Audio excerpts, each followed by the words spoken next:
अस्सलामुअलैकुम। आज मैं एक छोटी सी प्रॉब्लम को सॉल्व करने वाली हूँ और इसके पीछे के लॉजिक को समझा दूंगी आपको। और लॉजिक कैसे बिल्ड करते हैं इसके रिलेटेड एक वीडियो बना रखी है जिसमें मैंने स्टेप डिफाइन किए हैं एक प्रॉब्लम को सोल्व करने के। उस वीडियो को आपने लाजमी से एक मरतबा देख लेना और उस स्टेप को लिख लेना एक नोट कॉपी पे जहाँ पे भी आप प्रॉब्लम्स या प्रोग्रामिंग के रिलेटेड कुछ नोट बना रहे हैं। तो प्रोग्राम 4.9 को समझेंगे, बहुत ही ज्यादा बेसिक है, आसान है, लेकिन इस पे वीडियो बनाने का मकसद ये है कि आपको समझ आ जाए कि प्रॉब्लम को सोल्व करने का तरीका क्या होता है, प्रॉब्लम के रिलेटेड लॉजिक बनाने का तरीका क्या होता है। क्योंकि मैंने आपको रट्टा बिल्कुल नहीं लगवाना।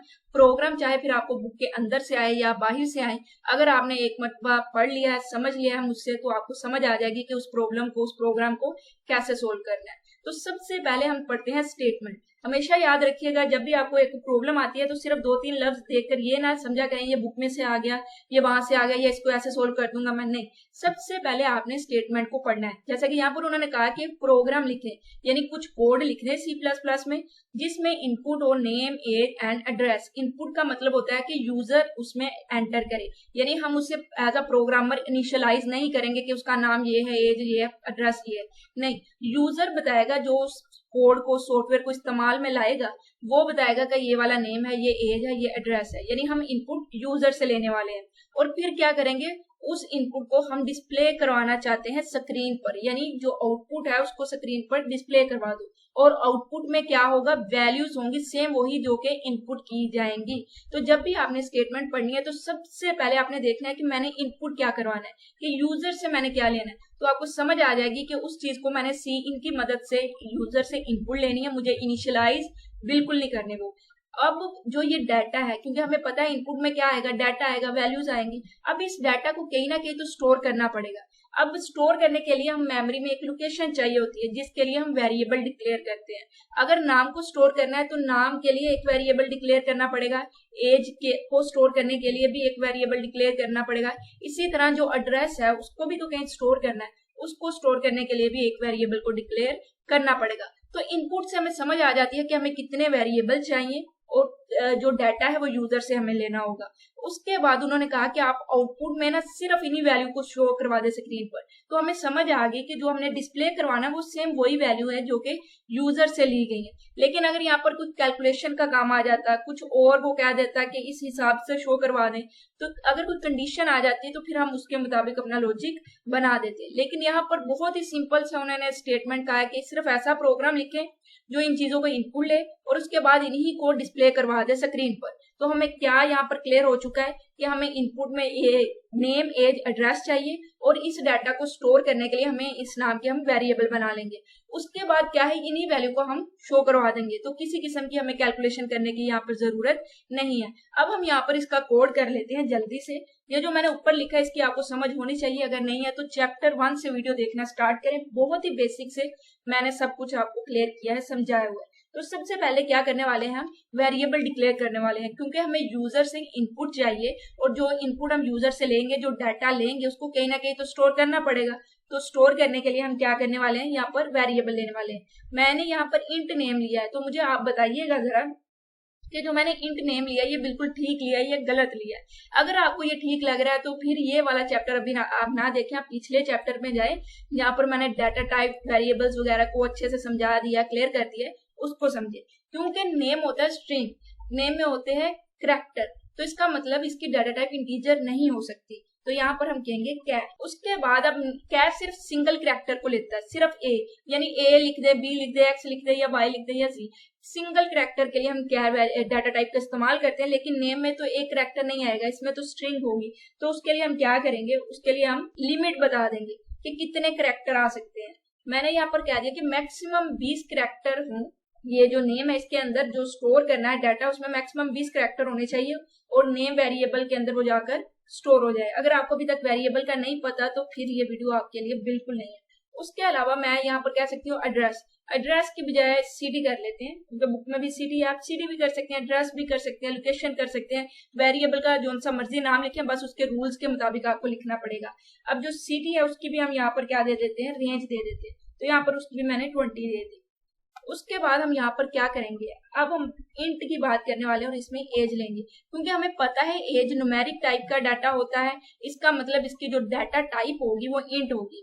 अब इस लाइन का मतलब यूं है कि एज नाम का एक वेरिएबल है, इसके अंदर जो भी जाके डाटा स्टोर होगा उसकी टाइप इंटीजर होनी चाहिए। इसी तरह नेम नाम का एक वेरिएबल है, उसके अंदर जो भी स्टोर होगा वो कैरेक्टर होगा, लेकिन उसकी लिमिट 20 होनी चाहिए। ओके, तो हमने यहाँ पर 3 वेरिएबल्स को डिक्लेयर कर लिया है। अब हमारे पास वेरिएबल आ चुकी है, लोकेशन बन चुकी है जहाँ पे जाके डाटा स्टोर हो सकता है। तो इसका मतलब अब हमें यूजर से इनपुट ले लेनी चाहिए। तो यहाँ पर हम सबसे पहले एक सी आउट का इस्तेमाल करेंगे और यहाँ पर हम कहेंगे कि एंटर योर नेम। उसके बाद एंड डाल का मतलब होता है अगली जो स्टेटमेंट जब आउटपुट में आपको शो हो रहा होगा जहां पर आपने इनपुट करनी होगी वो अगली लाइन पे कर्सर ब्लिंक करेगा। तो एंड डाल का इसलिए इस्तेमाल किया गया, अगर आप ना भी करें तो कोई एरर नहीं आता। उसके बाद हम यहाँ पर कह सकते हैं सी इन कर लें और यहाँ पर हम क्या कर देंगे नेम। तो इसका मतलब ये हुआ कि पहले तो हमने सी आउट का इस्तेमाल किया कि यूजर को पता चल जाए कि उसने एंटर क्या करना है। फिर हमने सी इन का इस्तेमाल किया कि नेम नाम का जो वेरिएबल हमने बनाया है उसके अंदर जाकर वैल्यू स्टोर हो जाए जो भी यूजर यहाँ पर एंटर करेगा। तो इसका मतलब हो गया कि हम इसी तरह से यहाँ पे कॉपी पेस्ट कर सकते हैं। कंट्रोल सी करते हैं और यहाँ पर मैं कंट्रोल वी करने वाली हूँ। नेम को हमने एंटर करवा लिया, उसके बाद हम यहाँ पे कह सकते हैं एंटर योर एज। अब यहाँ पर हमें बताना पड़ेगा कि अब जो भी यूजर एंटर करेगा जब ये वाला शो हो उसके बाद यूजर जो भी डाटा एंटर कर रहा है वो एज नाम के वेरिएबल के अंदर स्टोर हो जाना चाहिए। उसके बाद हम एक और करते हैं जिसके अंदर हम यहाँ पे क्या देंगे एंटर योर और यहाँ पर हम क्या करेंगे एड्रेस लिख देंगे, नहीं यहाँ पर हम सिटी लिखेंगे। इसका मतलब ये होगा कि यूजर जो भी डाटा यहाँ पे एंटर करेगा एज उसका एड्रेस जो होगा, क्योंकि हमने उसे बता दिया एड्रेस एंटर करना, तो वो एड्रेस को एंटर करेगा। तो जो डाटा वो एंटर करेगा वो सिटी नाम के वेरिएबल के अंदर स्टोर होना चाहिए। इसका मकसद क्या है, क्योंकि जब हमने शो करवाना है तो हम कहेंगे कि नेम के अंदर जो पड़ा शो करवा दें, एज के अंदर जो पड़ा शो करवा दें, सिटी के अंदर जो पड़ा है शो करवा दें।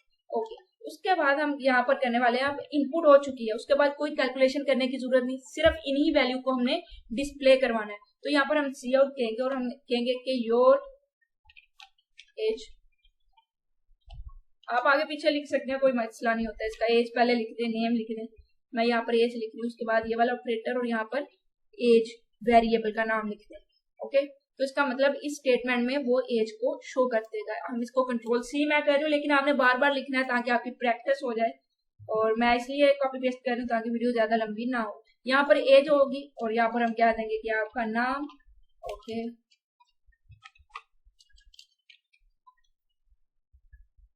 और यहाँ पर हमने जो वेरिएबल डिक्लेयर किया, ओके, यहाँ पे हम सिटी कर देंगे।